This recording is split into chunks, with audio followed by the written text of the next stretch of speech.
I cannot tell you how obsessed I am with this chart. It shows exactly what is wrong with America's conversation about healthcare.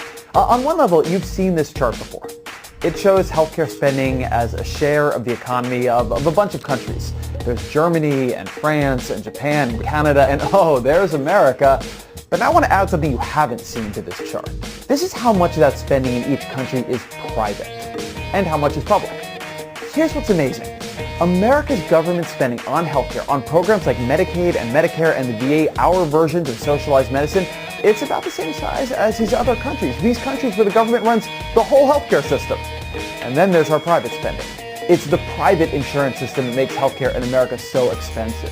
Conventional wisdom says that the government is more expensive than the private sector. It can't say no, it's corrupt, it's inefficient, it's slow. You want something done right, you give it to the private sector. That is what we hear in America all the time. And yet here we are with the biggest private sector spending the most.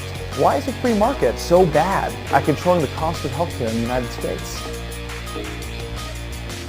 If you look at the data on physician visits and hospital discharges, you can get rid of one theory. Americans don't consume more healthcare than people in these other countries. We don't go to the doctor more than the Germans or the Japanese. In fact, we go to the doctor less. The difference between us and them is that we pay more. Every time we go to the doctor for everything from an angioplasty to a hip replacement, from a C-section to a pain reliever, in America, the price for the same procedure at the same hospital, it varies enormously depending on who is footing the bill. The price for someone with public insurance, like Medicare or Medicaid, is often the lowest price.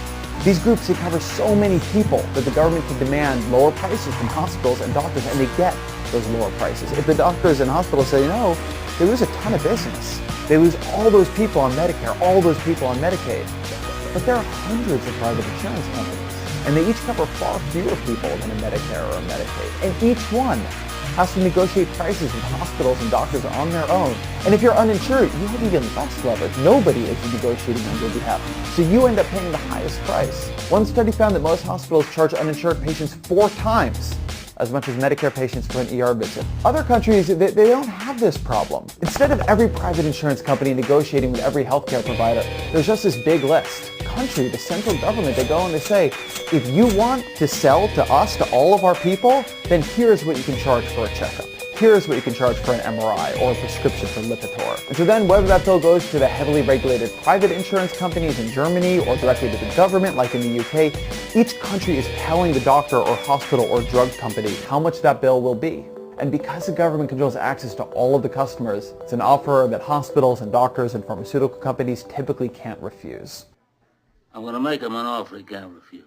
In America, the idea is that you'll be a consumer, that you'll do what you do when you go to Best Buy and buy a television. But that just doesn't work in healthcare. It doesn't work in healthcare because you often come and get healthcare when you're unconscious in an ambulance, when you're scared, when it's for your spouse or your child. It is a time when you have the least bargaining power. You are not usually capable of saying no. You're not knowledgeable enough to do it, you're not comfortable doing it, or you're not conscious enough to do it. That's why in other countries, the government is a person who can say no for you, who can say, no, that's too expensive, you're going to have to lower your price, because they do have that power. A new push for single-payer health care right here in the U.S. Single-payer!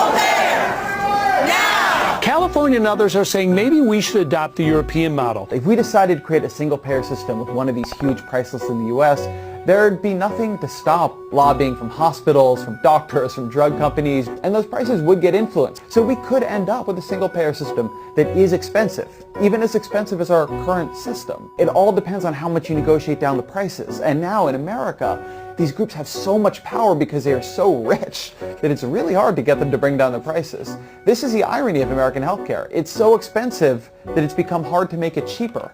All that money they make, that becomes political power. And years and years and years of overpaying, those are huge industries now. And they have a lot of influence in Congress. Under a single-payer system, if we did drive prices down, doctors and hospitals, they would be paid less than they are right now. That might mean some of them close, or some go out of business, or some move.